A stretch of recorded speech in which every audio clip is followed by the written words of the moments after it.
Hello, ladies and gentlemen. We are live, gentlemen cameras. Um, Yeah. Welcome to another WWE Fantasy Log here on our channel. We are the League of Opinionated Gentlemen. I am James Phoenix. Joining me, as always, is Jeff. What's up? And John. Got my Darth Vader #1 dad t-shirt on. Nice. Bought it at Kmart for $2, and that's cheap as hell, and you can't beat that. No, you Bada can't. boom, cheapest man in the room. How you doing?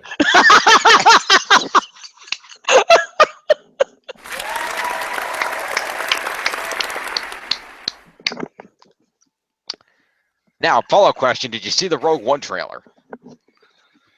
No, I did see the Power Rangers one, though, today. Nice. Yeah, Vader's in the Rogue One trailer. Anyway, this isn't Star Wars log. No, that'll be later. No, it's Star but Wars. This is Fantasy Log. This is the Fantasy Log specifically for WWE No Mercy 2016. Happened last Sunday, the 9th. So this video will be for No Mercy, and there will be another video immediately following this where we'll take a look at Raw and SmackDown. But we're going to do the pay-per-view first. Before we go that far, though, I'm gonna throw up the leaderboards and the points here because we got a new little discussion. We got some. There's going to be some drafting on the next show. We will get to that on the next program. We should draft it now because two of them will be getting points for the pay-per-view. They will. Spirit Squad showed up at the pay-per-view. I'll note them on the bottom with their points for now, and we'll draft them on the next program. Okay. And then we have to give them retroactive points for last week's SmackDown. Because otherwise we're going to have to draft twice because we're not going to do the other guy until Raw, and I'm not drafting twice. Oh, I thought we would just draft them all now, but okay, fair enough. No, I'm not because he didn't debut yet. There's no point. We'll do it on the next one. All right. Anyway, if you take a look at the point values here, let me put this on present to everybody. There we go. So, right now, Team Shield still in the lead, 30-95. You can't team that, 26-51, and Team Bullet Club trailing at 2100 even. We were having a discussion before the recording here. We noted, interestingly, how this has fallen out because the reason Team Shield is in such a lead is because despite having more people with no points than any other team, and Sakara with 1 point, Team Shield, Jeff's team, also has the most people with 14 people with over 100 points, whereas I have a little bit less than that at, I think I was at about 11, and John only has about 7. So this combined, of course, with the massive points of Kevin Owens and Roman Reigns, who are, of course, wrecking house due to their respective title victories and retentions. There's been consistent additional points. And interestingly, if you take a look at the point charts over here real quick, if you can see these, it's interesting to note here that it was not too uneven as of Backlash. Backlash is where it went awry because at the end of Backlash, Jeff and I were tied straight at 1276, and John was only trailing by about 250 points, which is not terrible. It started getting bad. We went to the next event, and you'll see at the next event, we all got about 200 points, give or take. And it kept going up consistently like that, going up. You'll see that John only went up by 100 for that SmackDown, which is what really hurt him, whereas you and I each went up, and I only went up by about 100, whereas you went up by 2.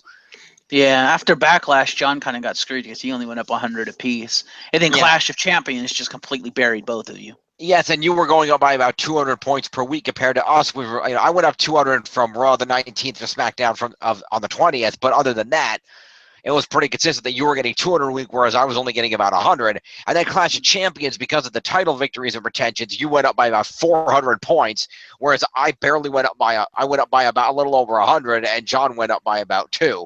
So that was really where the burying started, was where at the Clash of Champions, where you got a 400-point boost right there, putting you at least 200 or 300 points ahead of us. And then that continued where John got a little over 100 points. You went up by 200. I only went up by about 100, and it's just continued steadily that way, approximately, going forward. And that's why there's been continual variations, because you gained such a lead early on that it was impossible to surmount because you're still gaining points. So we're all moving about evenly, but because you keep getting these boosts, it's keeping you in the lead. Yeah. Which surprised the hell out of me because I thought for sure the ebb and flow would shift it to where, like, say, you would end up getting the most points. Because consistently, most of my guys, aside from the big ones, aside from like I guess Reigns now and Kevin Owens.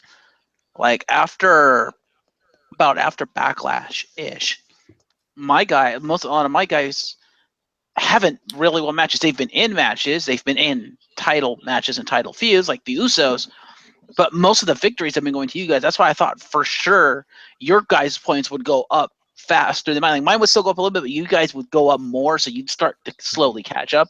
And that's kind of surprised me that hasn't been the case. Right, I think as I explained, one huge thing was the fact that at Clash of Champions, you had that switch of, well, it was actually, I think it was after Clash of Champions, because I had the retention with Charlotte, but then after that, Charlotte lost the title to Sasha Banks, but I gained Roman Reigns as champion, and I thought for sure Charlotte losing the title and Sasha Banks getting the title and just wrecking house, I thought for sure that would sway things in your favor, and it hasn't, and that's really surprised me. You know, that both tag champions and shit, it's like, wow. That's right, you have that too. But you have 6 champions. Holy shit. True. But the fact that, I have 6 champions, but the fact of the matter is, your people, all the people on your roster consistently show up. You know, like I said, you only have like 5 with no points. Your people all consistently show up and compete. Whereas, my roster is stuck with people like Apollo Crews, who's been all but buried at this point. People like the Vaudevillains, who are buried. People like Tyler Breeze and Fandango, who are buried. People like Titus O'Neil, who has a stupid gimmick and is trying to pull himself, but is generally buried. People like Paige, who is buried. Emma, who's not Emelina yet. Curtis Axel, who is buried until this week when he finally showed up to team with Bo Dallas and get some points. That'll be the next video. Bo Dallas, who's barely been getting any points, he just showed up to squash jobbers occasionally. That's because he's been injured. He just came back. Yeah, but that's kind of the point. Is so many people have been either injured or buried or not getting any points. Yeah. Finn Balor has only 8 fucking points because we started the night after his title victory. So many people on my roster, don't show up or are buried or, when the last time Darren Young showed up, for God's sake?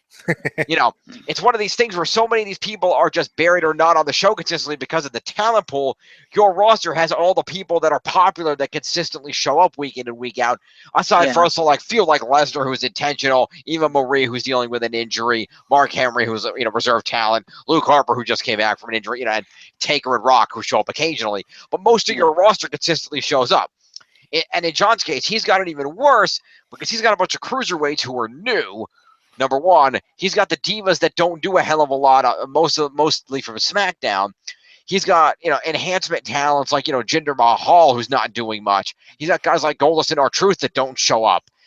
He's got guys like Kurt Angle, who hasn't debuted yet. He's got people like Naomi, who's doing decently but doesn't have that many points. All these people, Lana, who just accompanies people to the ring and doesn't really do much to earn points.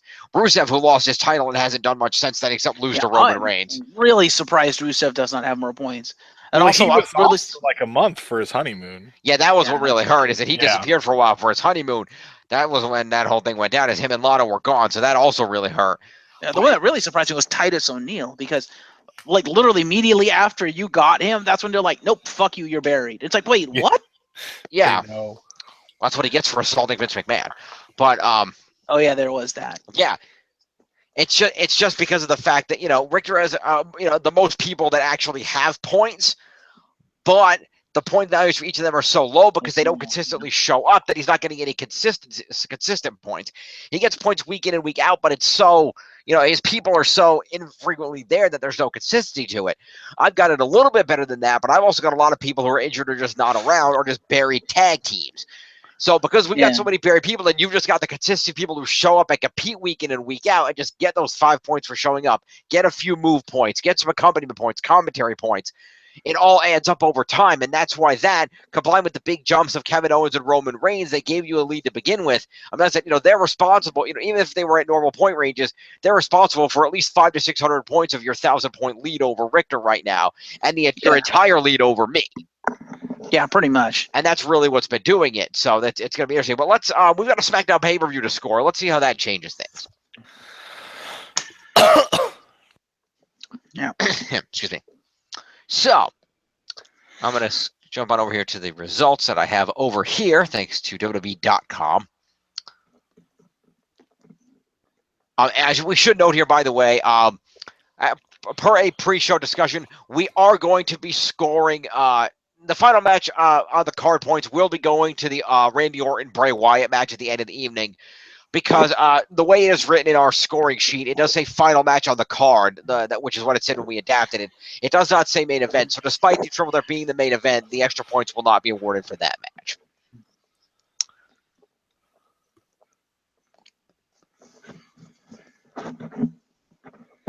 All right. So we're gonna open this up here with a nice pre-show match of all points to me and John, so that's a help. An 8-man tag team match was sanctioned at the last minute because they had to juggle the card. Again, also for those that might be unaware, the scheduled women's title match did not take place because Becky Lynch is suffering from a minor non-ring related injury. She'll be back to defend her title in the Glasgow, Scotland SmackDown event on November 18th against Alexa Bliss, the #1 contender. But as a result, there is not a women's championship match tonight. You know what I find hilarious? What's that? The true irony in this, I don't know if WWE did this on purpose or they don't realize what they did. You have an Irish women's champion who is the face, and you're going to have her defend in Scotland. Are you fucking mad, WWE?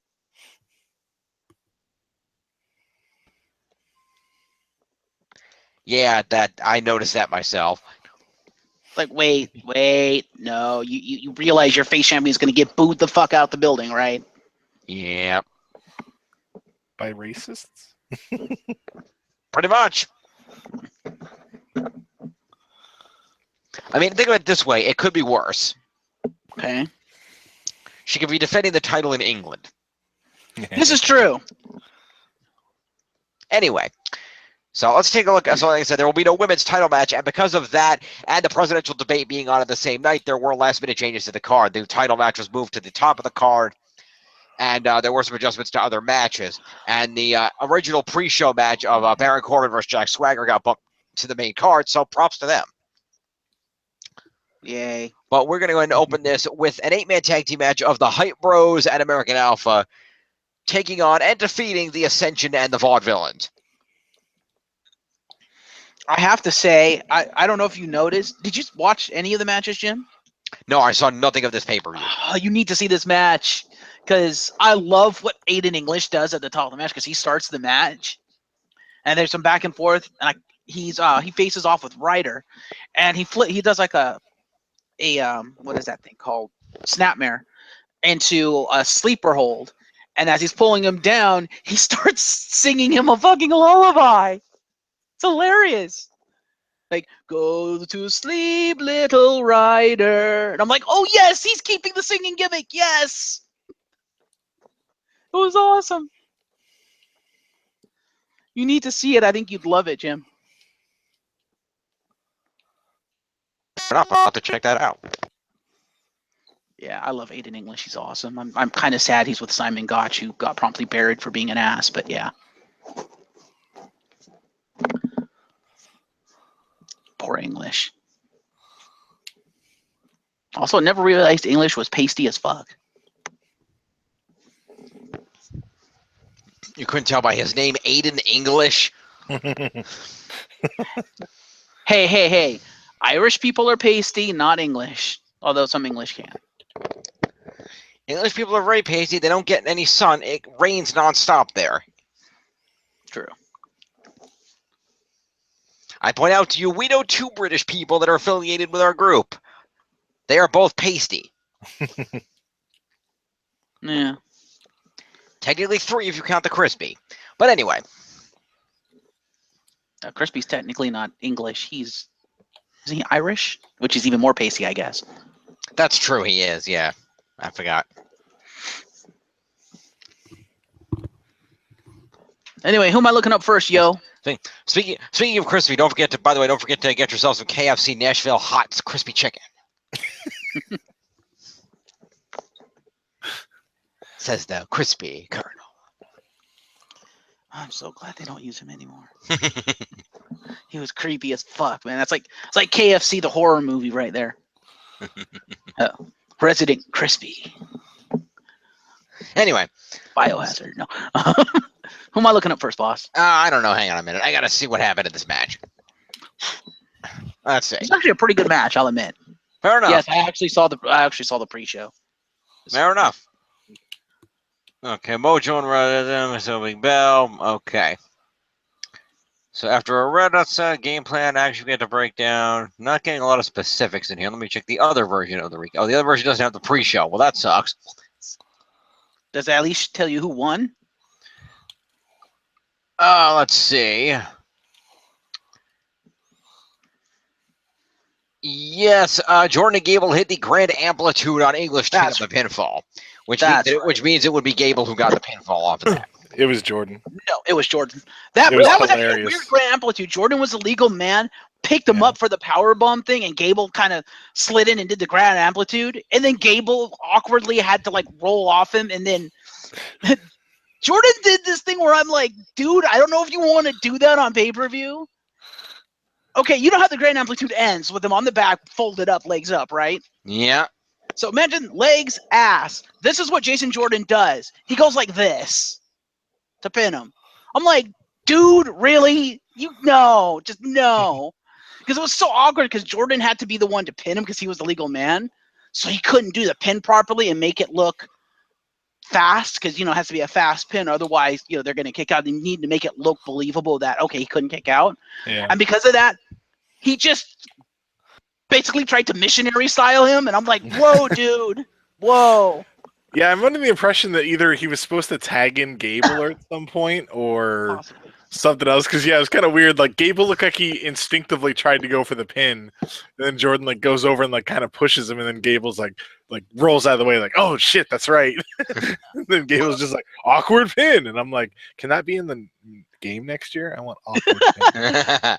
Yeah, I didn't see an opportunity for them to tag. It's just it was just a count because Jordan basically countered into the grand amplitude, and it looked like Gable wasn't prepared for it, and he was like, "Shit!" and just scrambled up the turnbuckle. Well, yeah, he started it, and then Gable he ran in there to finish it. Like, okay, yeah, somebody missed a cue in there somewhere. Obviously. But anyway. So Jordan got the pinfall, so we can go ahead and since I don't have any kind of indication of moves for any of the guys, everybody's just gonna get thank you for showing up points. That's fine. Ryder, I think hit a Rough Rider at one point. Yeah. Somebody. Okay. Well, we're gonna do the heels first. Did any heels hit anything? Does Aiden English's sleeper hold a signature? How should I know? That's your job. I don't think so. That's literally the only move I remember from them, just because he started to sing. I'm like, that's fucking awesome. Let's see. Let's see. I honestly don't think there were really much of any signatures hit in that way. Nope, that is not his. That is not. His signature move is a leaping leg drop, and his finishers are the whirling dervish neck breaker. That's a wrap. And the director's cut. I want to see him do that. Shit, I didn't know he had the fucking ragdoll. Why do I? That you made me think of Robin, Jim, Burt Ward Robin. Leaping leg drops. Pretty much. Yeah, no, I don't think the heels really did much of anything. They kind of got their asses kicked. Fair enough. Then the heels are all going to get themselves 8 pay-per-view competition points each. Mm-hmm. I mean, it's possible that because at the very end there, when they did the grand amplitude, before that, it was the spot fest portion of the match where everyone just came in and started hitting moves. So it's possible everyone hit at least one finisher. I just don't remember. I honestly, from what I remember, most people didn't, because most of the people there have a tag team finisher. That's true. So one of the Ascension dudes came in and he did a shoulder block, and I was like, oh yeah, because I was thinking usually this is when they hit their signature or finishers, like you said, the spot fest. But I was like, oh yeah, half these guys Zack Ryder's got him, but Mojo Rawley doesn't really. His is a double team, and so are the Ascension, and so are the Vaudevillains. Yeah, pretty much. Yeah, well, Ryder has them because Ryder's, he was the best one in the match because he's the veteran. And also, no, Mojo Rawley's is a forward fireman's carry slam, which he calls the hyperdrive. Oh right, I don't think he hit that, but no. Yeah. Anything he hit that fucking shoulder tackle with from the 3-point stance, which I think is a signature. Yeah. He uses that every match, so you can pretty much guarantee he's getting a point in every match for that. Running low angle shoulder block after an opponent has been Irish whipped off adjacent ropes. Yeah, except he never uses it in Irish whip. He uses it in the corner. He does it in the corner most of the time. Okay. He also uses the stinger splash. Yeah, no, he didn't do that. It was a shoulder block. I would give him a point for that. And then Ryder did hit the. Now the question is, I don't recall if it was. I don't recall if it was the Rough Rider or the Hype Rider that he hit. I thought he hit the Rough Rider, but It was just a straight. It was not the double team. I believe so. Yeah. Okay. Because I remember. No, it was. You're right. It was because it was during the Spot Fest because he got Irish whipped by one of the heels, jumped over one of the heels, and Rough Ridered his partner behind him. It looked fucking awesome. Fair enough. Rock Doom. Like I said, we'll get to them in a minute. So obviously, I gave. Let's see. I got Aiden. I got Simon. Okay, so I got the heel. So let's do pick one of those dudes to do next. Who? The faces? Yeah, pick Mojo or Zach. Let's go, Zach. Okay, so he got 8 for competing. So basically, he gets 15 for winning team, 8 for competing would put him at 23, and 1 for the Rough Rider would be 24 points for Zack Ryder. Woo woo woo! You know it. What did I just say? 20 what? 24. 24. Okay. And then Mojo Rawley, we said hit the one fucking tackle thing. The 3-point shoulder tackle. So he gets the same thing then, 24 points for the Mojo Rawley. Mm-hmm. Okay. And then we're going to go with Chad Gable first. He was involved in the Grand Amplitude. Yeah, I don't think he did much aside from that. So he should also get 24 points then. Yeah. Well, I don't see how he's even walking, considering he's had his knee ripped out of its socket every other match for the last month. Well, he apparently could jump off a top turnbuckle and hit the Grand Amplitude, so yeah. Well, yeah. Anyway, 24 points to, where the hell is he? Gable, there we go. Gable. Sorry. Let's see. That's more Jason Jordan. I think Jason Jordan is the one that has the Kurt Angle moves. Yeah. Because isn't he the one with the Olympic slam and the angle lock? Yep. And then Jason Jordan, he's going to get the full-on pay-per-view win points of 30 points. On top of the 8 competition points is going to be 38 points, and 1 for the Grand Amplitude will be 39 points to Jason Jordan. Give him a couple of points for suplexes because he went straight up Taz on them when he got the hot tag. Okay, so in that case, Jason Jordan was the hot tag because the heels knocked everyone off the apron and like started brawling with him. Jordan just kind of jumped off and back was like, "Whoa!" Yeah. And I think Ryder was in the ring and he looked up. He's like, "Shit, Ryder needs a tag." And hopped up on there, got the hot tag, and just went fucking human suplex machine on them. Fair enough. Feel better. You just got 2 more guys over 100 points, and and Jason Jordan just match won himself into second place on your roster behind AJ. Yay! Yeah, American Alpha are paying off, John. They are. Hashtag SmackDown Live. Hashtag Black Angle. Yeah. Pretty much. Anywho, let's move on. Now that the pre-show's out of the way, let's go on to the not main event. Does Kurt Hawkins get the 5 bullshit? Oh yeah, Kurt Hawkins kind of showed. Yeah, he showed up and did he got a promo, right? Yeah. Yes. So for his promo, let's see. Where's my score sheet? Here we go. So let's see. A face with a mustache. Yeah. Face stash. Let's see. Promo is 5. Yeah, so 1 being the extra for the pay-per-view. So 1 be appearance pay-per-view. So it'd be 10 instead of the normal 8. Ooh. So 10 points to Kurt Hawkins. Does the social media lounge count as promo? I would count that as promo. Yes. You remember who was in the lounge, John?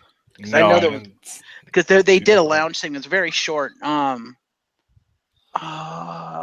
can't remember who was in the social media lounge. There was someone in the social media lounge, though. Let's find out.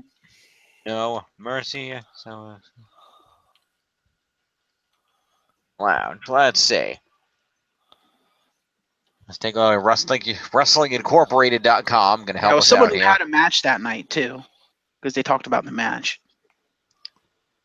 Well, let's see here. Scrolling down here. Yeah, that's the pre-show panel. Discussions. The match. More replays, pre-show stuff. No, that's the main card. We're not there yet. Where is it? Hold on back up. The Usos were in the social media lounge. That's right. So I will go ahead and award 10 points each to the Usos. I'm okay with this. Woo!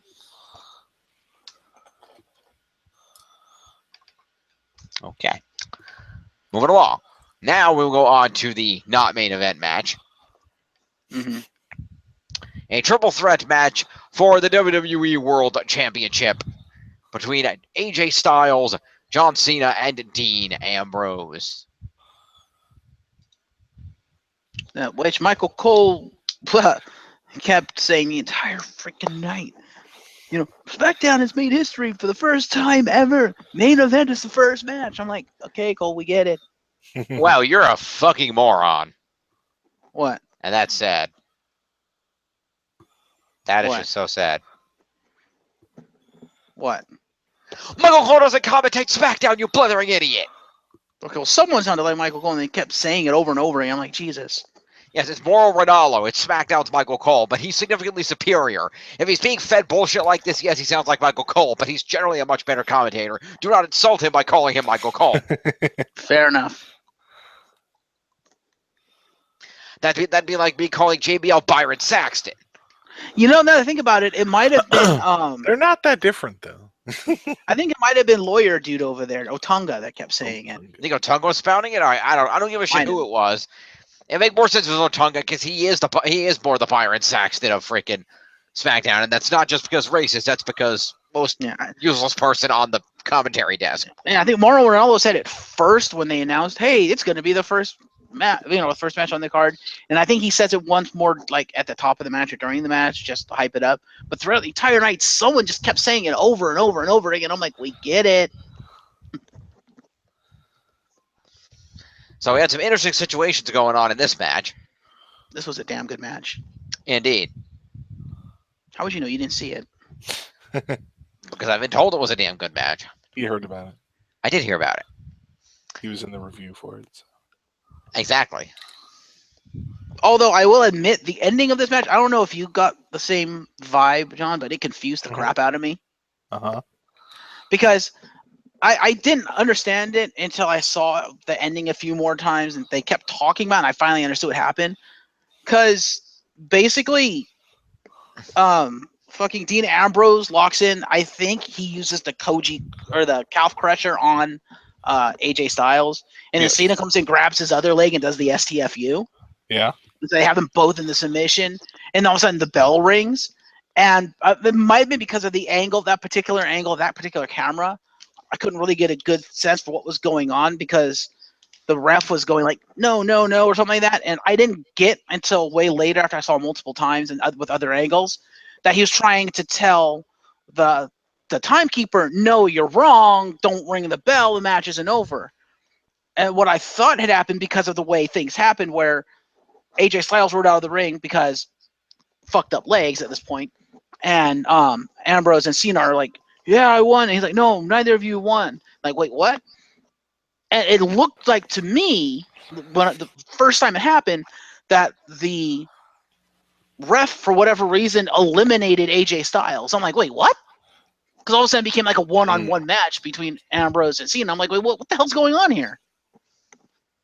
And then like AJ came out of nowhere after like recovering, and that confused the hell out of me. That came out of nowhere. And I'm like, wait, but isn't he eliminated? What the hell's going on here? Okay, allow me to explain for the benefit of the audience who might have been confused. Here's my understanding, and I didn't even see it, but here's my understanding of what happened. They both applied the submission hold to AJ. AJ tapped out. Yes. But the problem is, because both had him in the submission hold, the ref didn't know who to declare the winner. So the ref decided, I can't declare someone a winner when you were both holding a submission, so the match is just going to continue. AJ rolled out of the ring because of his legs, and since John and Dean heard the ref say match continues, they continued beating the crap out of each other. Yes. And then AJ came back in later in the match. But that was what happened is the ref said, no, the match is going to continue because he can't tap to both guys or there's not a winner. That's not a legal end to the match. Yeah. Yeah, that is exactly what happened. And it's just, I don't know, like I said, it might have been the camera angle or whatever, but at the point in time that it happened, it confused the crap out of me. I had no idea what was going on. I don't know if John was the same way when he saw it or not. I thought they were going to do something like weird of I actually thought that was going to be the end, and they were just going to like have them feud of like, oh, I won, no, I won, so it would be like a one-on-one, or like nobody would have it or something like weird like that. But I could see AJ being eliminated because on NXT they had almost the exact same circumstance, but I think it was for #1 contender, and Baron Corbin tapped out to Samoa Joe and just somebody else. And that's what Regal did was he's like, well, you know, I can't declare a win. Oh, Sami Zayn. He's like, I can't declare a winner, but I can declare that you lost, Baron Corbin. And that's so he's like, the other two will have a real #1 contenders next week, but you're later. And he's like, he was all pissed about it. Yeah. I will say the one thing that did make me kind of laugh is after, and I'll be talking about this throughout the course of the evening, but after No Mercy, they had a No Mercy edition of Talking Smack, which I thought was kind of cool. It's like, oh, they have pay-per-view versions. Indeed. And Renee had both Daniel Bryan and Shane McMahon on. And I loved how the ongoing thing was Shane McMahon was like, ooh, I get to stay? Because I guess, because he pointed out the last time he was on the show, he like came in for his bit. And then, as he put it, was promptly escorted off the set to move on to the next thing. Renee was like, no, you can stay, you can stay. But, so he was there the whole night. But the funny thing is, and I think it was Shane who said it, but they were discussing like the different matches and stuff. And they were saying like, you know, yeah, the ending to that was kind of weird. And we don't know if the ref really had the authority to do that. We're not really happy with the ref for what he did. But then they kind of looked at her, they were like, but you know what? If he didn't, we would have come out and done it anyway, so we're okay with it. That's I'm fair. like, okay, at least you're honest. Indeed. But anyway, we must score said match. Yeah. So let's see what we got here. Luckily, these guys we know pretty well. I think we can pretty much say what's what without looking them up, so this should be easy. A whole lot of clusterfuckery in this match. So let's start off with Dean Ambrose. How about that? Lunatic Fringe. That Ambrose hits a reverse power bomb. That sounds like a signature. I don't know about that one. Okay, well, we're bad at that. Find that Ambrose comes from behind with an elbow off the top. That's definitely an Ambrose signature. Yeah.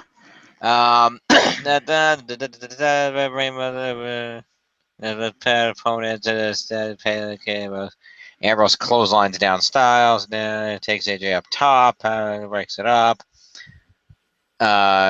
Puts a calf crusher. That's a signature for Ambrose. The double tap out. Is that it's the calf crusher? Is basically he steals that from fucking AJ because that's AJ's finishing move. It is, but I think it's also Dean's signature. Not that I see. Really? Really? It's a regal stretch. Okay then. Yeah.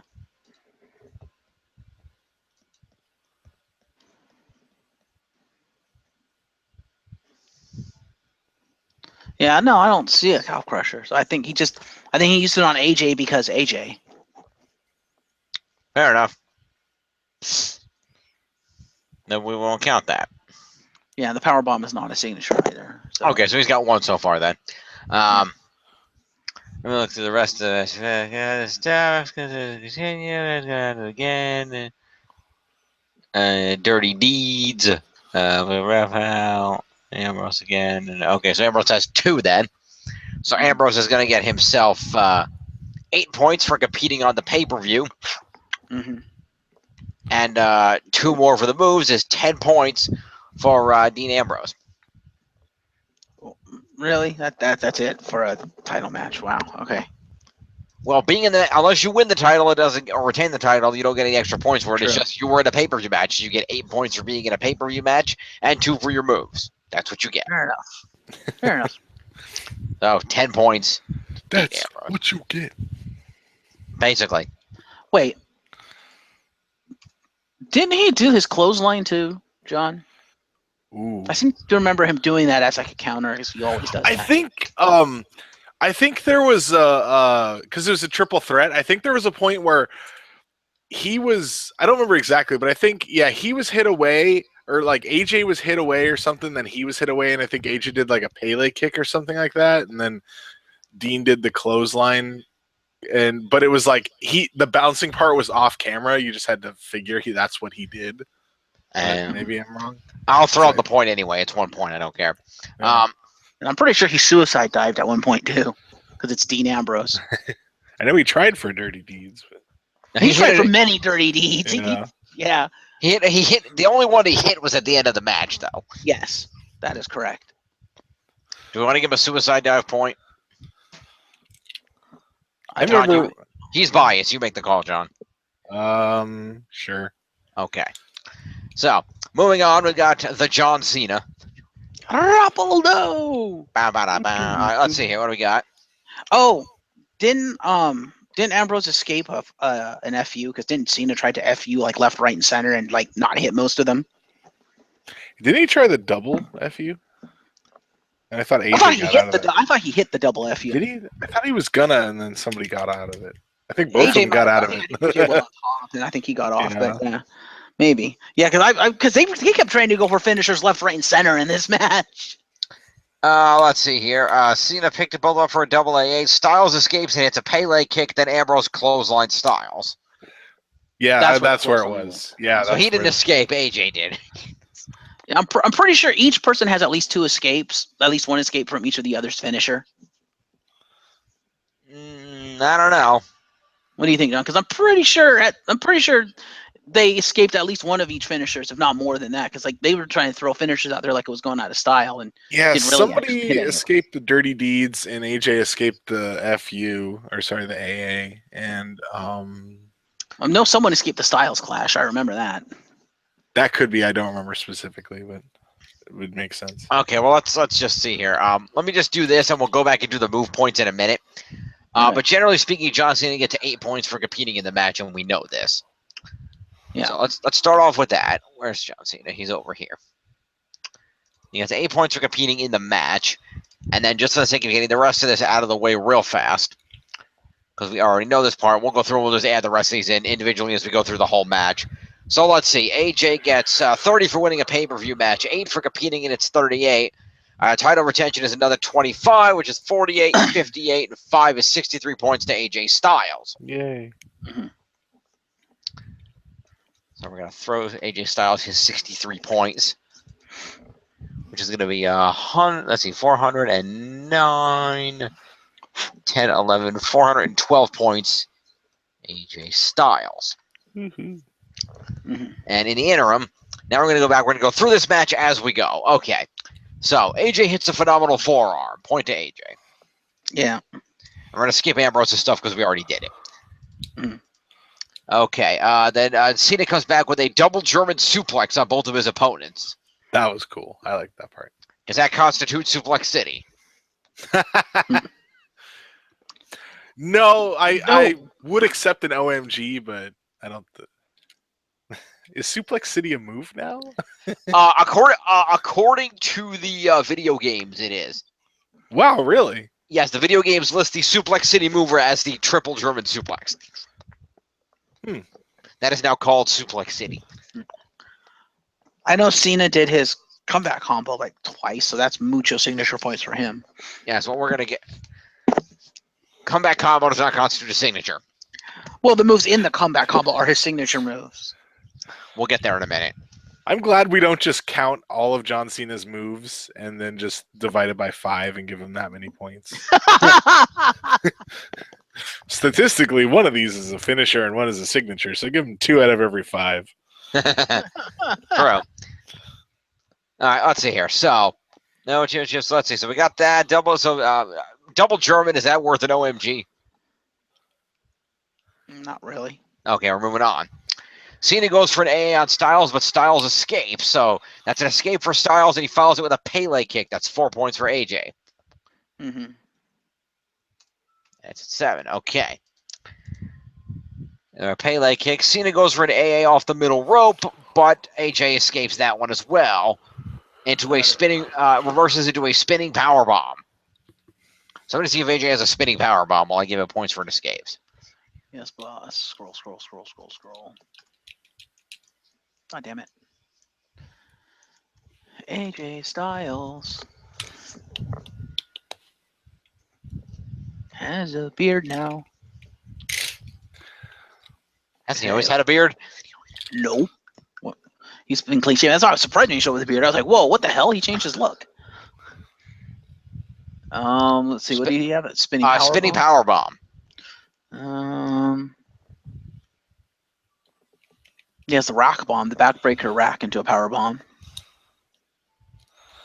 Is that what that was? I don't know. Is that what that was, John?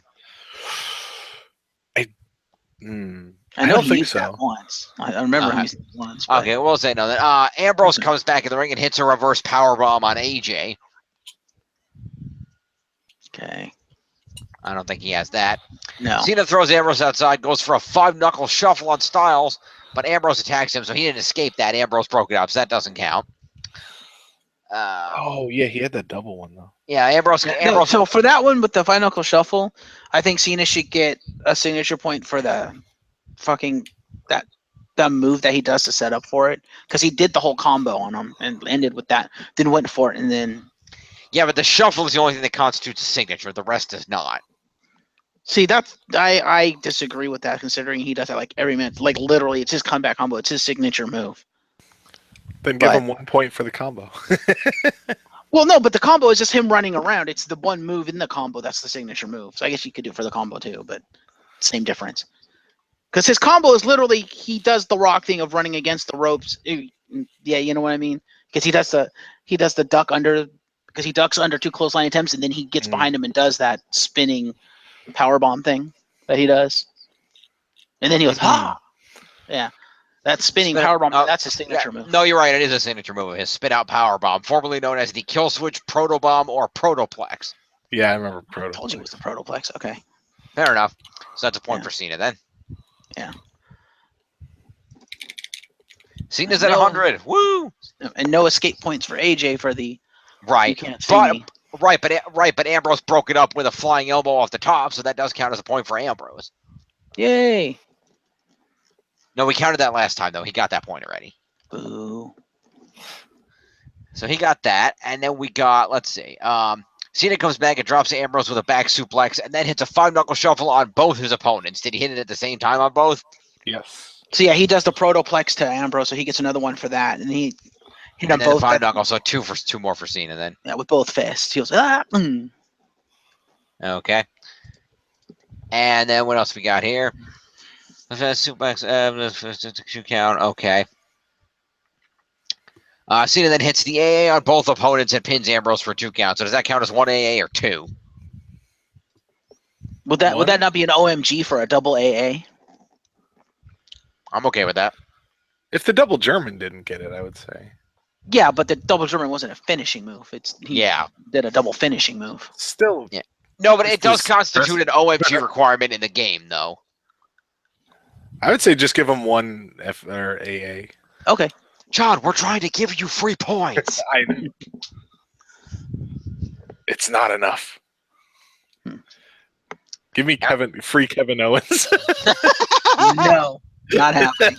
Yes. I'm not giving you Kevin Owens and AJ Styles. That's not happening. Yes. We're giving the 2 highest point gainers in the whole thing. No, that's not happening. I would be then maybe theoretically within striking distance. If you lost him and I gained Owens, what does he have? That would literally about tie you. That would tie you almost. Because it'd be about a 900 and change difference. I'd be behind by like less than 200. Anyway, so let's continue on here. We're on a timetable here, people. Let's move. So let's see. AJ hits a brain buster on the corner of the ring apron. That is a signature move. Okay, point AJ. All right, and then AJ followed that up with a perfect springboard 450 splash. That is a signature move. The Superman. Yep. All right, And got a near fall. Cena picked up both opponents for the double AA. Styles escaped and hit a Pele kick, so 4 more points for AJ. And an escape for AJ. That's what I mean. 3 for an escape and 1 for the Pele kick. Oh, okay. Henceforth, again, learn math. Ambrose clothesline down Styles. Ambrose takes AJ up top, but Cena powerbombs Ambrose off the turnbuckle. Oh, okay. He goes for an AJ on Styles, but Styles gets out and puts Cena in the calf crusher. That's 4 more for AJ. AJ got out of what? He got out of an AA. Oh, okay. And then put him in a calf crusher. Ambrose broke that up, and then he put Styles in the calf crusher, but that doesn't count because it's not his move. Cena then put AJ in the STFU, so that is another point for Cena. And then AJ tapped. The ref called for the bell to try to figure out, then declared the match would continue, and they go at it again. Ambrose reverses an AA into a Dirty Deeds, so that's 4 points for Dean. Yay. But Cena kicks out. Sorry, Styles pulls the ref out. Cena hits an AA off the top rope to Ambrose. Okay. That's another point for Cena. And then AJ comes in with a chair shot and decks Cena with a chair shot. That's a foreign object use for 3 points to AJ. Yep. And then AJ got the victory, which we already noted. Yeah. Which, although there's other sense here, this is a triple threat match in which there's no DQ. How is it only now you're getting the chair? Yeah. Yeah, at that point, AJ That was was like, my you know what? problem. Fuck you guys. You both tapped me out. Fuck it. Chair. Okay, then. Yeah, that's the point where AJ Styles turned and looked at the screen and said, John, take over. Yeah, And John was like, challenge accepted. Yeah. Pick up the chair. if that shit's legal, you just bust that out at the start. Yeah, no Pretty kidding. much. Well, they tried to go for table, but it didn't work. Because Yeah. it was really Orton. Also, it should be interestingly noted, John, for the first 2 matches alone, you got 221 points. Woohoo! So you are now you are within like 250 points of me. So you're probably still not going to catch him, but you might catch me. Maybe. Let's continue in the evening and find out. Yes. Remember, you got that big Naomi victory coming up. That 1 week where she got a victory and I looked and I was like, did you count her points because they were so low? I went back and looked and you did, and I was like, God, that's shocking. She had so few. I was like, did you actually put those there? Really, guys? Really? Okay. Mm. This fucking camera, man. Nothing. The guy taking the WWE's pictures for WWE.com. Oh, uh-huh. Uh-huh. The next match is Carmella versus Nikki Bella. Uh-huh. Mhm. And of course, there's the point of the match where Carmella bends Nikki's spine backward against the turnbuckle, pulling her by the hair with one hand and the leg with the other. Right. And of course, he had to position himself to take the picture on the right, specifically on the right side of this, in perfect position so that his picture is going directly down Nikki's top. Sounds like par for the course for them. Pretty much.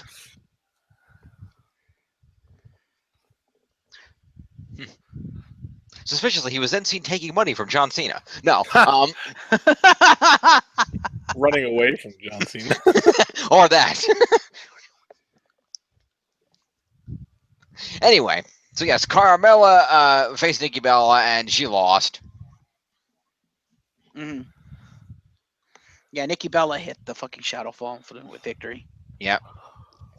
She did, although it's not the shadow fall. Apparently, we are going to call this It's the Rack Attack 2.0. Yes, it is. Very good. Okay. Fuck her. It's the shadow fall, bitch. Yeah. Well, you know what? I'm going to call it the Rack Attack 2.0 because I don't see a 2K17 in your hand. Boom. That's right. Jeff has betrayed us. He's not buying the game until Black Friday because he's a cheap fuck. Yeah, but John doesn't Anyway. care because that means free game for him. There you go. True, but you could have still bought him a free game on Black Friday and bought it for yourself now. This does not affect John in any way. But anyway, moving along. So we have this match here. Let's see what we got here. Anything big happened? Nikki was aggressive out of the game, targeting Adrian neck. Carmella seemed primed to pick up the win after locking in the code of silence. Yeah, she did. However, Nikki reached the ropes and got out of it. So let's go ahead and do, Nikki won. So we'll do Carmella first. So Carmella got 1 point for locking in a code of silence. Yeah. And basically they each hit one, it looks like. So Pretty. is that the code of silence? Wow, I never actually really looked at that move closely. That's impressive look, both impressive and painful looking, despite being obvious it doesn't hurt. That's actually a really good pretty move. nice looking move. And no, Nikki hit more than one. I don't know Carmella did. I don't know her moveset as well as I know Nikki's. Well, let's scroll down Because here. Nikki hit the bullhammer. Okay, Carmella hit a Bronco Buster. That's her Okay, move. yeah, that's not even a Bronco Buster. What she did. Oh my God, you saw that? Tell me you saw that, John. I don't remember her doing it. You don't remember her doing it because she did it wrong. That might be why, yeah. Because okay, when I say Bronco Buster, what pops up in your mind? Like X-Pac? Exactly. Now tell me, how many gyrations does X-Pac do? He did a couple of them. Yeah, she does it once. He, like, She just goes oh, wow. boom, and I'm like, that's not a Bronco Buster. Yeah, it's wow. Yeah, I'm like, wow, Carmella. No, if you're gonna Bronco Bust, you need to grind that pussy in her face. Damn it. Do it right. X-Pac is watching, and he knows porn. I've covered porn, you know. Exactly. He also knows how to abuse women who don't please him. It's true. That's what he do. Okay, I can make a really inappropriate joke with that, but I'm not going to because it'd be kind of distasteful, so I'm going to leave it. Because I do not disrespect the dead. Okay, then. I think John knows where I was going with that. But yeah, that's what she calls a Bronco Buster. I was like Ronaldo was like, and she hits a Bronco Buster. I'm like, that's not a Bronco Buster. It is now. Anyway, so let's see. So she hit a Bronco Buster and a code of silence were the two things that she hit. Oh, and the code of silence again. Okay, so that's 3 for Carmella. So Carmella gets 8 for participating and 3 of those and 3 moves. So that's 11 points for Carmella. Yeah. And since she hit the code of silence twice, we can therefore infer that Nikki broke out of the code of silence twice. We can, and Nikki broke out of the code of silence twice. She also hit a spear and a springboard roundhouse kick. Spear. I don't know if she has those. Pretty much. I'll look. Let me see if she has those. I know for a fact she hit the bullhammer, so give her a point for that. I see no indication of a bullhammer. The elbow thing that she used for a finisher before she developed, I think it was before she developed the first rack attack, but I know because she used that for a finisher for a while and then it became a signature because it was when she heel turned with Stephanie. That's what she would use for the finishers, the elbow. Which is fine. I'm just saying I don't see it indicated as being used here. Let's see.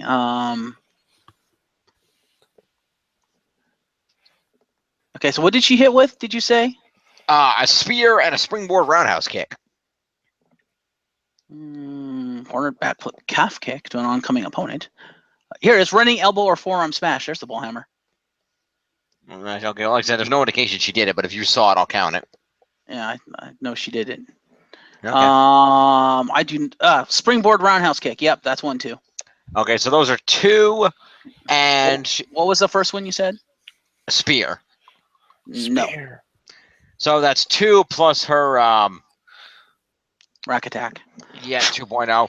So that's 3 for Nikki Bella. So Nikki Bella gets the traditional 30 points for winning. 8 for competing is 38. Plus 3 moves puts her at 41 points. Nikki Bella. Mm-hmm. Is that considered a signature move still or not? Because I don't see it on the list, but there's a picture of it. And Nikki gets 6 points for escaping those the submission twice. So there we go. Is the Alabama Slam still considered a signature move for Nikki Bella? I have no damn idea. I haven't seen her use it in quite a while. Because she tried to use it on Carmella. That's why I ask. I'm not going to worry about it right now. Moving along. Wow, you're an ass. You're far enough in the lead. Stop being a dick. I was just asking. You're the one being a dick. John, who's being a dick? Everybody dick? I don't know. How many points was it? 1. Yeah, exactly. It's I'm not one doing that. fucking point. I was just asking sincerely. I was like, I didn't know because I just noticed the image was here. I was like, oh yeah, she did try for that, and Carmella like broke out of it. But I didn't know if that counted as a signature move because it's not on the list for signature move that I see. If it's not on the list, if it's not on the list, we don't count it. That's our rule. So Miz has a confrontation with Daniel Bryan in the back, so promo points to the Miz. Yep. I think was it Maurice there too? Sure, so that's 10 promo points to the Miz. Although she didn't really say anything, so I and I'll throw 5 points to Maurice. Okay. Okay. Got that. Moving along. Oh no, she did actually say something now that I think about it because she ended the promo. Ah. And I shall add 5 more points to Maurice.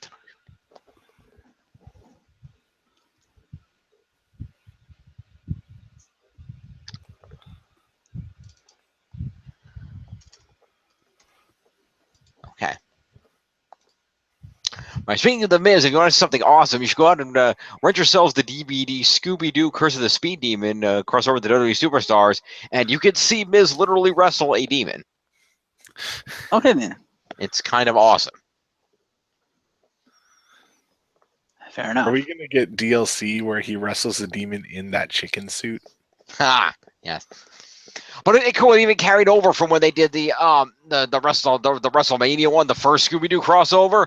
Because in that one, Miz was out jogging while listening to his theme music on a Walkman, and he got jumped by the Ghost Bear and got beat up and made to look stupid. So in this movie, he shows up. The Ghost Demon shows up and tries to sabotage the race cars because there's WWE racers in this movie, and it's amazing.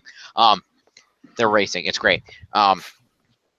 But anyway, he shows up, and the Miz is the first one who runs out when Shaggy and Scooby get inevitably chased by the monster. And the Miz happens to be out there again on his night jog, and they run past him, and he runs to the demon. He's like, "Oh no! The last time I got to do my jog, this time I'm doing the beating. I came to play." And the music starts playing. He starts wrestling the demon.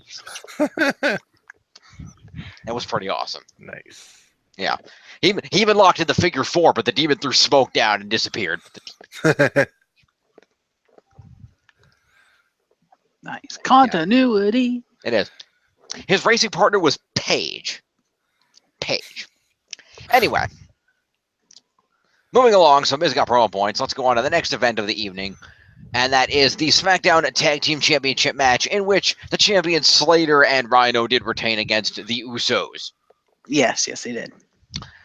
So let's start off with what we got here. Let's start off with the losers, the Usos. Yeah. Crappy clothesline. Jey Moose hits the butt bump in the corner. Okay, this I take exception to. Mauro Ranallo, you're better than this. Okay. Every time, at least since I've started watching the SmackDown stuff and watching these matches, every time he says, to his Uncle Umaga. And I'm like, no! Fucking no! It's an ode to his father who did it first, you fucking hack! Get it fucking right! God damn, Ronaldo. You're really awesome. You're the best commentator there, but how can you constantly get that wrong? That just bugs me because Rikishi did it first. He did, but realize something, though. Given how this works, and given the respect that family has at the company, there's a good chance that the Usos told him to tribute their uncle. Because he's the one that's passed. But it still doesn't make sense because the father did it first, and it's their father, which logically speaking, it'd be a tribute to the father first. And it's just it seems like they're just really like not acknowledging Rikishi, and I'm just like, he did it first. It's his move. He did, but he didn't do it as much as Umaga, though. Yes, he did. He used it once in a while. He mostly went in the corner and did the sting face and the drop down. He didn't do the running thing all that much. Umaga did it more. But anyway, let's an argument for another day. Back to the Usos. So he hit the butt bump. I'm assuming that's a signature now since he does it all the fucking I'm time. counting it as a signature. Which Uso was that? Let's see. That was Jay. Why isn't also, that one of their shirts? The naked one. Which Uso was that? Yeah, The Jay naked also. one. Yeah, Jay also hit a Samoan drop, Signature. and he later put Slater in the Tequila Sunrise. Finisher. So 3 for Jay. So Jay Uso gets 3 of those, and 8 for competing is 11 points. Jay Uso. Mm-hmm. Okay. And then Jimmy Uso. Let's see. What did Jimmy do? He went up top, but got taken off. It was basically Jimmy didn't do fuck all except get beat up. So Jimmy's basically just going to get 8 points for showing his face in the match. Fair enough. Okay. Let's move on to the champs. So let's see, what did Slater do? Slater hit a flying elbow in the corner. Okay.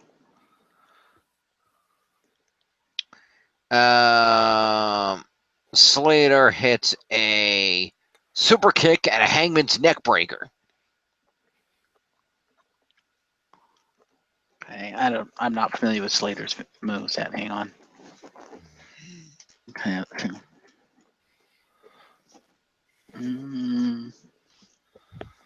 Hangman's neck breaker and what else? A hangman's neck breaker and a super kick. Nope. Not that I see. And a flying elbow in the corner. No. Okay, none of that. So basically, he doesn't get anything then. Oh wait, that neck breaker, was it a jumping neck breaker? Because he has a jumping. Oh, Hangman's neck breaker. There it is. Oh, that's his finishing move. No. Okay, so he hit that. The Miller's Crossing. Okay, so he gets that. So 1 for Slater. So Slater is going to get 15 points for being on the winning team.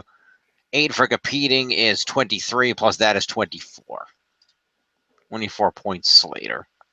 Yeah. Or it was a finisher. It's a signature now, but yeah. Fair enough. I started using it again. That's awesome. Indeed. Also, I'm also noting, by the way, here that there's a note here that Jay Uso moved when Rhino tried to gore him, so Jay gets a finisher avoidance. Okay. Doesn't Heath get a finisher avoidance as well for breaking out of the fucking Tequila Sunrise? No, because Rhino's the one that broke it. Oh, okay. So let's see here. What do we got? So Rhino missed the first gore. He hit a spine buster. Does Rhino do a spine buster? Probably. Okay, we'll count it. So spine buster. He gores Jimmy on the outside, breaks the hold, and then hits another gore. So 3 for Rhino then. Fair enough. So, that reminds me though. Slater gets an additional 15 points for a retention of the tag titles, by the way. Because we give it to both tag team champions, right? The retention? Yeah. Because technically they both retain the titles, yeah. Yeah. So that's 5, 6, 7. Puts him up at 57, actually. And then let's see. So what does Rhino have here? Let's see. So Rhino gets 30 for winning the match. And he gets another 15 for the retention, is 45. 8 for competing is 53. And his 3 moves is 56 points Rhino. Damn. Indeed.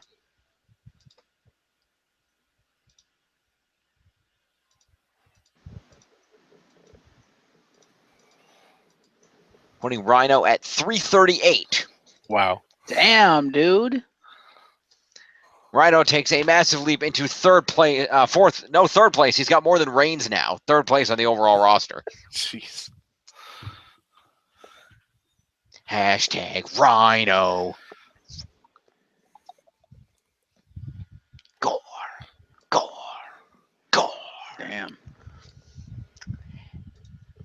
So that happened. Moving along. Baron Corbin defeated Jack Swagger. Sorry. Baron Corbin defeated Jack Swagger. So basically, they had back and forth. Swagger hit a back suplex and a splash for a near fall.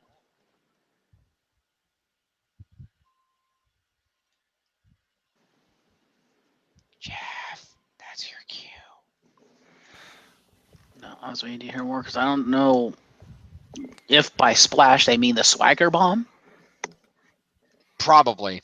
I would say that's a 98% chance of being the Swagger bomb. Yeah. I know he hit the Swagger bomb, but I Yeah, wasn't he sure did. if that was the. So the back suplex probably isn't, but we'll give him the Swagger bomb.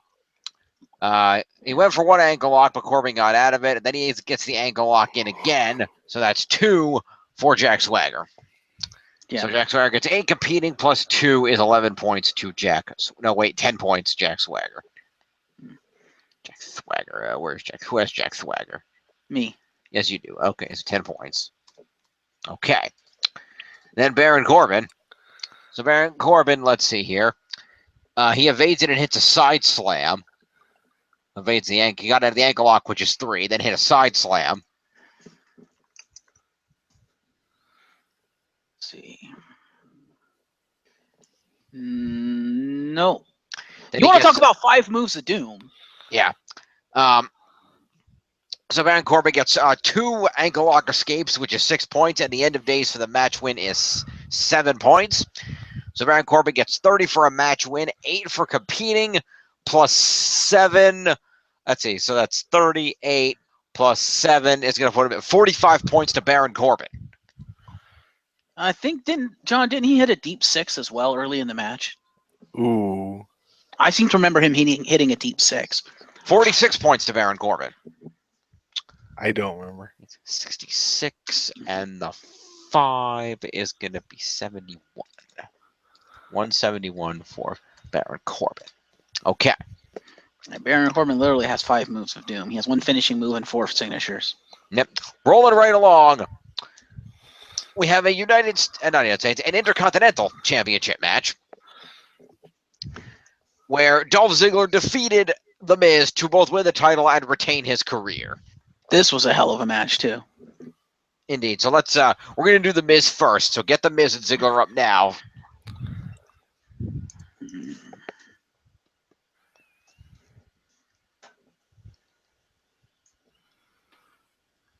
Let's do shouldn't we do the interference first? Shouldn't we do like Maurice and everyone first? This will be easier to do. We could do it really fast. Okay, all of them get well, Kenny and Mikey get yeah, they all get Interference. 6. They all got 6 interference points. Okay. Sounds good. Maurice gets Accompaniment to ring points. They also all get kicked out of the match points. Yes, one thing at a time. Okay. So Maurice gets accompaniment to the ring, which is 5. She gets interference, which is 6. She gets assault with a foreign object. That's another 3. That's 9. She sprayed him in the eyes again. Okay, that's 9, and then got kicked out. Ejected is 10, so that's 19 points, Maurice. I'm gonna put him at 94. 103. Maurice crests 100. There you go. And then we have Kenny and Mikey. Interference and ejection. Yep. So that's 6 and 10 is 16 points a pop. Put them down there. We'll draft them later. All right. So we got them done. So let's go back in here and we'll do The Miz. Mm-hmm. Ready? Ready. All right. Miz drops Ziggler with a clothesline and then a big boot. Yeah, big boot is a signature move. That's 1. What kind of clothesline? Just as a clothesline. Oh, well, clothesline. Yeah, okay. I guess that is a signature move. So that's 2. He stomps on Ziggler in the corner, mocks the yes chant. He then hits a series of drop kicks. Drop kick sometimes in opponent's knee. So yeah, drop kick is considered a signature move. Okay, we'll give that to The Miz. Ziggler reverses it, gets some offense in. Let's see, back and forth. Miz puts Ziggler in a figure 4. That's kind of obvious. Sure. Oh, Miz hit another big boot. That's 5. Mm-hmm. Miz also hit a power bomb, but I'm pretty sure that's not a signature. No. Slingshot powerbomb. He did try to do the slingshot powerbomb like twice and actually got it off the second time. Okay, well, we're not there yet. I don't think so. That's 5, and then expose the turnbuckle, sit down powerbomb for a near fall. So that would be when he got it off. So that's 6. Mm-hmm. Miz hits a skull crushing finale for a near fall is 7,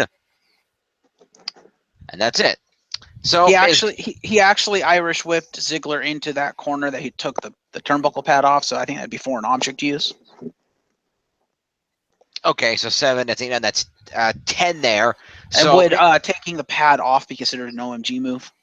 I don't know, John. No, but if he whipped him into it later, right? Yeah. That would be, I'd count that as foreign object, not an OMG. Yeah, definitely. Okay. So then that would be what did I say? Where are we at? 10? 10.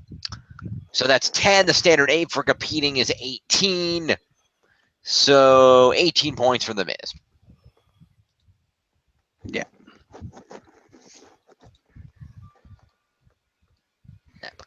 Now who's got Ziggles? Dolph Ziggler belongs to John. Oh, John is getting all the points in this pay-per-view. Holy shit. Yes, he is. John is on a roll. Although I had the tag champs, that one went to me. John is on a roll. John is on a roll. So let's see what We're going to even out when you get all the main event points. yeah, I have nothing for the main event. So. True, but it was just a regular match. There's nothing fancy about it. So True. just a regular. Oh, we're gonna get a few extra points for it being a pay-per-view. Anyway, so let's see what Ziggles had here. Okay, so that's so Ziggler blocks dropkick and drop. Ziggler hits a splash in the corner, a neck breaker, and an elbow drop. Hang on, splash, neck breaker, elbow drop. Let's see. Okay, what does he have here?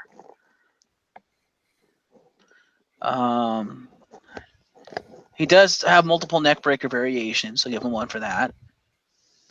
Okay. The elbow drop, was it a jumping elbow drop? Just said it was an elbow drop. I do not know. He has a jumping elbow drop called the Heart Stopper.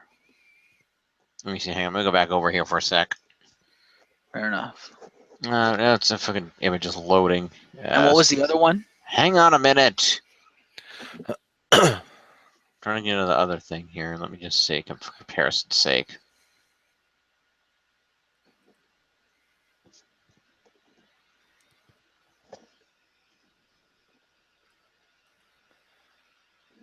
Yeah, okay. So, what were you asking? What was the first move you said? The first, let's see, the first move was a splash in the corner. Oh, splash. Okay.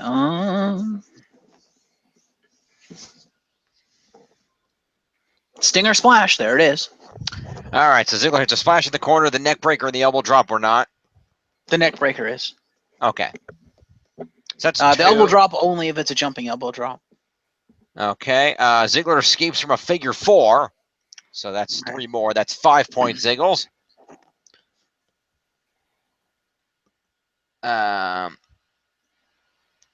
Ziggles ducks a roundhouse kick, hits a zigzag. That's another one. He fights out of another figure 4. It's 3 more. That puts him at 9. Hits a super kick, puts him at 10. Yeah.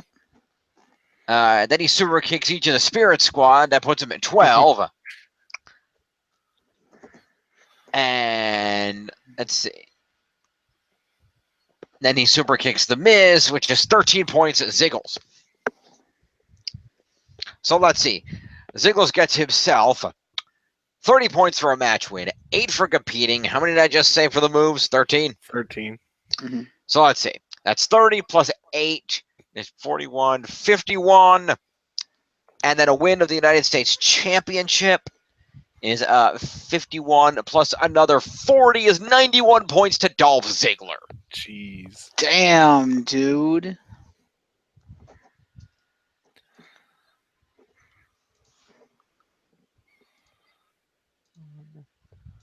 Plus, what is I'm about to play the Sad Hulk music and just leave right now.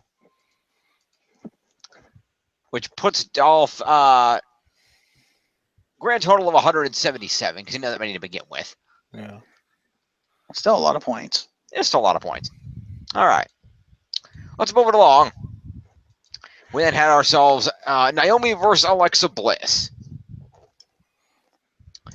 Alexa opens up with a promo on Becky for being unable to compete tonight, so 5 points to Alexa for a promo. Mm-hmm. 9. And then we've got, let's see. Naomi comes out to defend her friend, and they open a match. Bliss has controlled the opening moments. Naomi comes back with her signature kicks, drops her with a kick to the head, and then a split-legged move. Look up Naomi's moves for me, would you? I thought we were doing Alexa first, and she lost. Yeah, but Alexa didn't do anything. The only thing it notes Alexa did was a forearm to the face, and then went for the cross arm breaker, but didn't lock it in. Yeah, I didn't know she had a cross arm breaker. It's not even on the list. She probably didn't have it until they fired Del Rio.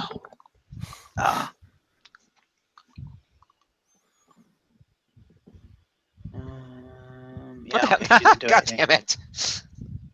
I hate it when it does that. What?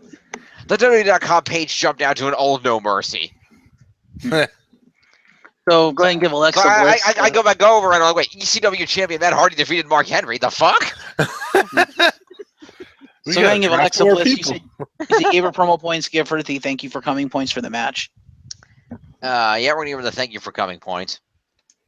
So that is 8 points for competing in a match this evening. Okay. Now put her at 37. Okay. And then Naomi, if you got Naomi's moves ready. Yeah, unfortunately. Okay. So Naomi opened up with her signature kicks. And then a kick to the head, which I think is part of the signature kick. That was the end of it, yeah. So we got the kick combo and then a split-legged moonsault. Finisher. Yeah, she basically stole. I'm going to talk about her after we do this, but yeah, she basically stole fucking Morrison's finishing move. Okay, so we got the split-legged moonsault. And then Naomi got out of the cross arm breaker, which doesn't cause anything, and rolled her into a pin out of nowhere. So Naomi gets 30 points for a win, 8 for competing is 38, plus 2 is 40 points for 3. She hit the rear view. I was going to say, I think she hit the rear view. Fair enough, 43 points for, 41 points for Naomi. Okay. I have to ask, I don't know, John, if you noticed this, how can you manage to botch both of your finishing moves in the same match? Naomi? Because literally, when she does the rear view, she barely grazes Alexa Bliss, and Mauro Ranallo tries to cover up. Yeah. But like, I don't think she got all that. I'm like, I don't think she got any of that, Mauro. That's my favorite. Whoops, somebody botched. They didn't get all of it. But the other thing is, she botched the split-legged moonsault because she doesn't know how to compensate for her long legs. Because I don't know if you noticed it, but when she did it, she all but missed with the split-legged moonsault and basically hit Alexa Bliss with her face. I don't know if you noticed that, but Alexa Bliss was too close to the corner, and because Naomi's all leg, when she does a split-legged moonsault, it actually pushes her away from the corner. And so in order for her to do it, she's got to have the diva farther out, and she hasn't compensated for that yet. She doesn't know how to do that. And so she like hits it and lands like face first on her opponent because she just flips completely over her opponent. I'm like, oh God, damn, that looked like that hurt. Like, is your face okay, honey? Actually, it's never been okay, but still. But yeah, how do you botch both your finishing moves in the same match, man? That's kind of bad. Wow, that's just a wow. Yeah. That's you want to be careful after that. I think there's an angry Samoan outside your door. Well, maybe the angry Samoan should train his fucking wife how to wrestle. Clearly. Jesus Christ. Anyway, let's move along to the main event. Well, not the main event, but the final match of the card. Bray Wyatt versus Randy Orton. He's got the whole world I don't like that in his hands. Anyway, so video packages. Let's see here. So let's start off with Orton. We're just gonna. This should be pretty enough to tear through. We know their moves. So let's see. Orton escapes his sister Abigail. That's 3. They brawl outside, beats Orton down, throws him back in for a senton bomb. That's for the other guy. The DDT, Wyatt all the offense. Then Orton rolls out of the way of a sentence splash on the ring steps, so that's an avoidance. That's 3 more. That's 6. Mm-hmm. And then I get back in the ring. Orton holds Wyatt over the middle rope and DDTs him, so that's 7. And that's about it. So Randy Orton got 7 points plus 8 for competing is 15 points. Plus being in the main event's worth another 4, so that's 19 points, Randy Orton. Okay, then.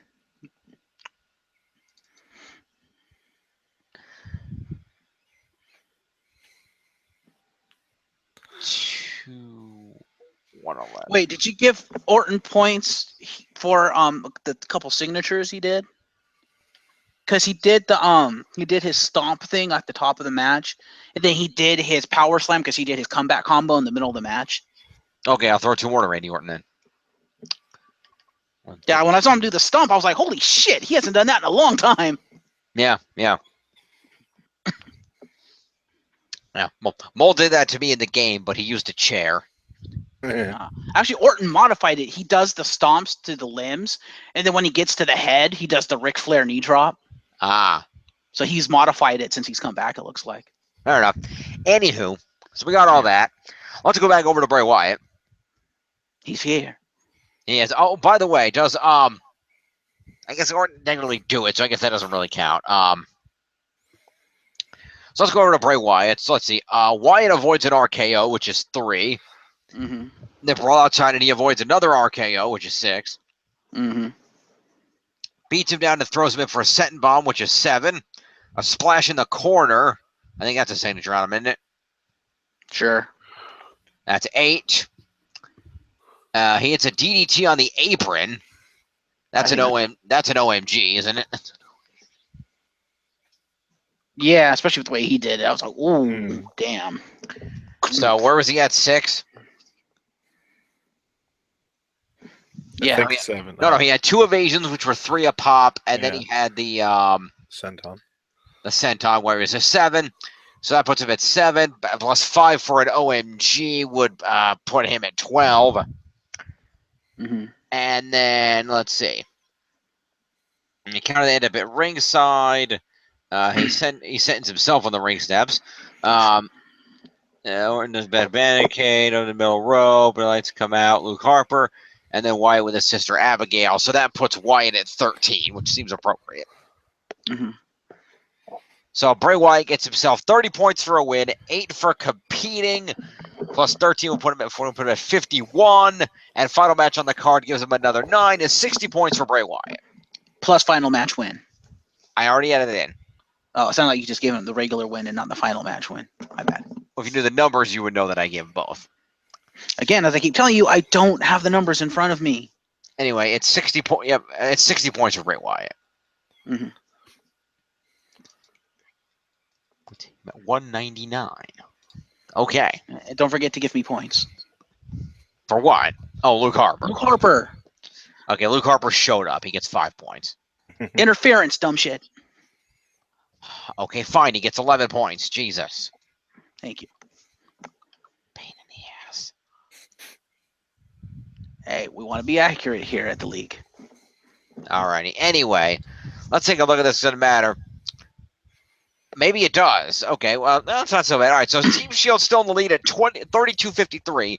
You can't team that's catching up down at 30-25. I'm only about 200 points behind you now. Mm-hmm. And Team Bullet Club's still trailing at 24-82. He's catching up. He is. For now. You have down to 800. Interestingly, he's caught up on the gap between you and him, but the gap between him and I grew by 200 points. Figure that out. That's because you got a lot of points. I did get a lot of points. You followed the buzzards. Pretty much. 2, 32-53, and 30-25. Okay. So there's your No Mercy. I'm going to throw the leaderboards together real quick because I want to see what this is looking like now. Absolutely. All right, scroll over here.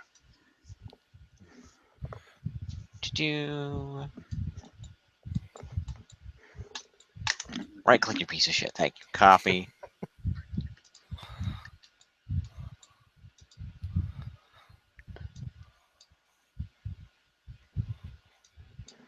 Okay.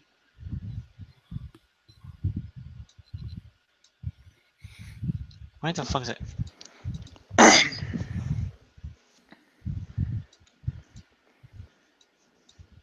And then what's no team listings 2. Copy. Over to sheet 1 as well. What the? Oh crap! Son of a bitch! What? What did you do? I don't think it was highlighting the whole column, so it pasted everything infinitely down the column over and over again. I hate when it does that, so we'll paste that one in. You know, why are you? You're not pasting infinitely that time. Good. Okay, that's a lot better. And let me go back here. Now I gotta get John's team again. Let's go, John's team. We know that it was John's team. Okay, no, it worked right. I need Jeff's team. Operator fail. Pretty much. Sorry, Excel's a pain. Right click. Damn it, thank you.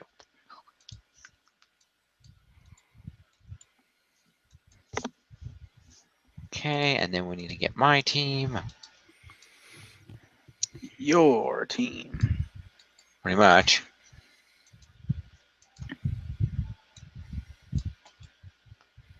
Okay. Now put everybody in alphabetical order.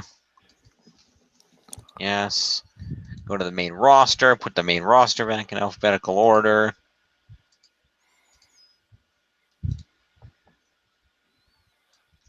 Gotta clear these out.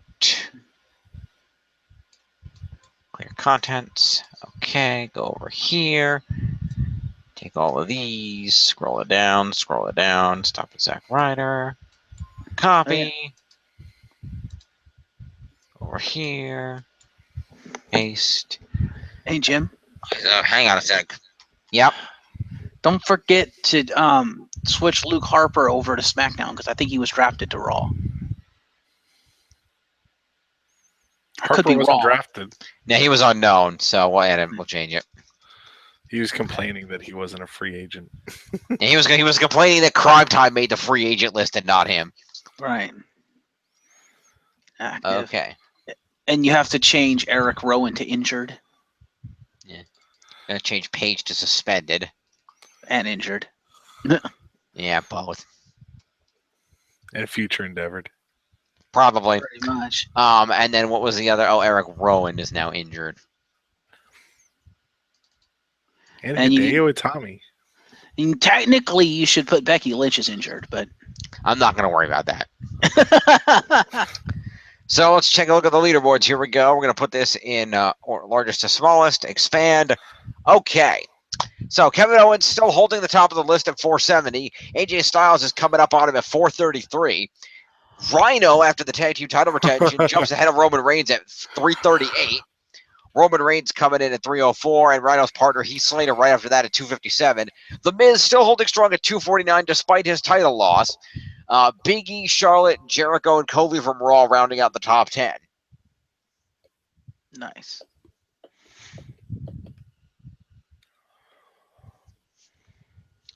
So interesting look there. Mm-hmm.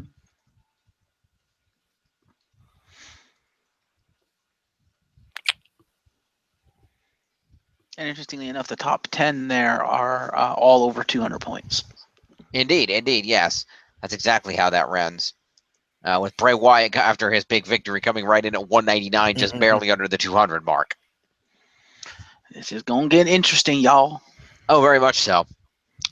So with that, that has been our look at the No Mercy pay-per-view. It was a great pay-per-view. They did a really good job. It was. I wish I had been home to see it. If I ever have 3 hours to spare, I'll go back and watch it. But Lord only knows when that'll happen. Mm-hmm. But it seemed like a great pay-per-view from whatever you told me. Yeah. So thank you two for joining me. And we'll be back shortly to score Raw and SmackDown. Yes, I need to get liquid Peace. because throat. Bye.